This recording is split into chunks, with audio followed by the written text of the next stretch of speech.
Sveika Hebra. Ir vėl mes čia kartu audio aparatūros puslapyje. Širdingas dėkoju. Ačiū Jums už gerą nuotaiką ir ačiū, kad vėl Jūs čia. Šitas video yra skirtas naujokams. Pažengę audiofilai, tai tikrai nėra skirta Jums. Tai yra pradedatiesiems muzikos mylėtojams, kurie domisi audio aparatūrą ir nori nors kažkaip tai pagerinti, kad ir pigią savo audio aparatūrą. Ir tęsime skiltelę, praeitą video ir kaip galima visiškai atskirti audio aparatūrą prastą nuo geros. Aš čia turiu pavyzdį pas save, CD grotuvą, kaip ir dakas yra muzikos šaltinis. Jis yra geras pavyzdys blogai skambančio įrenginio. Denon DSD 695. Kodėl aš jį įsigijau? Jis man kainavo tik 10 eurų ir man tuo momentu reikėjo testavimui CD grotuvo, kuris turėtų kokselinį išėjimą, skaitmeninį išėjimą į daką. Atrodo, dizainas tikrai neblogas, patinka kojelės, kur čia stovi, tokios gan gražios. Ekraniukas, pats dizainas tikrai simpatiškas, rašo 20B times oversamplingas. Pažvelgsime iš arčiau, nuimsime dangtį ir pažiūrėsime, kodėl jis taip prastai skamba. Apie jo skambesį. Skamba jis taip. Balsas skamba neblogai.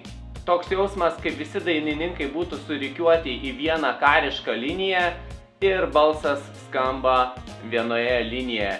Nesijaučia muzikinės erdvės, nesijaučia muzikinės scenos. Muzika, garsas prilipusi prie kolonėlių.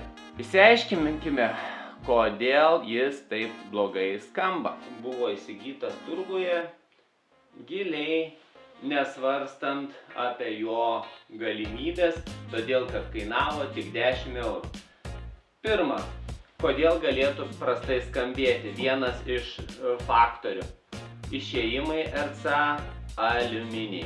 Aukštos aparatūros įrangoje būna išėjimai bent jau žalvariniai arba variniai. Atkreipkite dėmesį. Pirmas krentantis dalykas. Man buvo reikalingas kokselinis išėjimas, kad galėčiau jungti ir testuoti dakus. Čia yra geras dalykas, kad stovi dvigubas PCM 61P. Jis yra normalaus lygio, tas pats kaip PCM 56, Burbraunas. Tai reikalui esant puikus, jeigu turite puikias rankas ir galvą arba davus kokiam audio inžinieriui, galima padaryti balansinės jungtis. Taip, matote elektrolitinius kondensatorius, standartinius, nieko ypatinga. Pažiūrėkite, koks mažas yra maitinimo šaltinis. Tai dar vienas yra blogis. Padėsiu šalia kažkokį pavyzdį, kad jūs įsivaizduotumėte, kokio jis yra dydžio. Degtukų dėžutės neradau, bet radau žiebtuvėlį.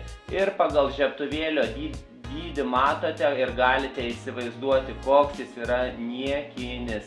Ir jis turi pamaitinti ir transportą, ir netgi du dakus, ir visą šitą įrenginį. Matau Sony receiverį, tai nėra blogas variantas. Didžiausias blogis tai yra turbūt, kad mažutis transformatorius. Pažiūrėkime, kokie operaciniai stiprintuvėliai čia stovi. F327, nesu dar tokių matęs ir nesu juos kažkur išbandęs. Taktinis generatorius vėl matosi pats pigiausias. Plokštė tikrai matote, nieko čia ypatinga ir, kaip sakau, prastai skambanti. Papirko tai, kad kaina tikrai buvo nedidelė, todėl ir buvo įsigyta šis įrenginys dėl detalių.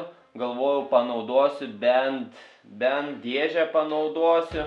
Projektams kažką sukurti tikrai buvo neblogas variantas. Dar kažkada ateityje su šituo CD grotuvu kažką gero ir nuveiksiu, nes man labai patinka PCM-ai, jų skambesys ir pažiūrėsime, ką būtų galima iš jo kažkada padaryti. Šis aparatas Anglijoje 1994 metais kainavo visus 200 svarų. Tuomet tai nebuvo tikrai maži pinigai, nes Anglijos svaro vertė buvo visiškai kitokia. O dabar pažiūrėkime, kaip atrodo šitie įtampos stabilizatoriai. Ką rodo kokie nominalai. Čia vėl kamputyje 762262 matosi ir ant telefono ekranelio. Taip, čia yra 185325. Šiame grotuve matosi 4 operaciniai stiprintuviukai, 1, 2, čia 3 ir 4. Ir dar plus dakai, PCM-ai. Tai kai reikia pamaitinti su tokiu mažu trafu 4 operacinius stiprintuvus ir 2 dakus plus tą visą plokštę transporto, tai tikrai yra per mažai. Kiekvienas galite turėti savo nuomonę, bet galime vienas kitą gerbdami padiskutuoti, pasisakyti savo mintis. Tai yra pačio pradinio lygio įrenginys. Ir aš išdėsčiau savo mintis, tikėtina, kodėl blogai įrenginys skamba. Jeigu turite kažkokių objektyvių minčių, prašom pridurti komentaruose, kaip atsirinkti gerą audio aparatūrą.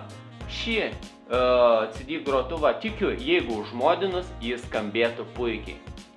Ačiū, kad buvote kartu, ačiū, kad buvote su manimi. Aš Martynas ir iki kitų kartų.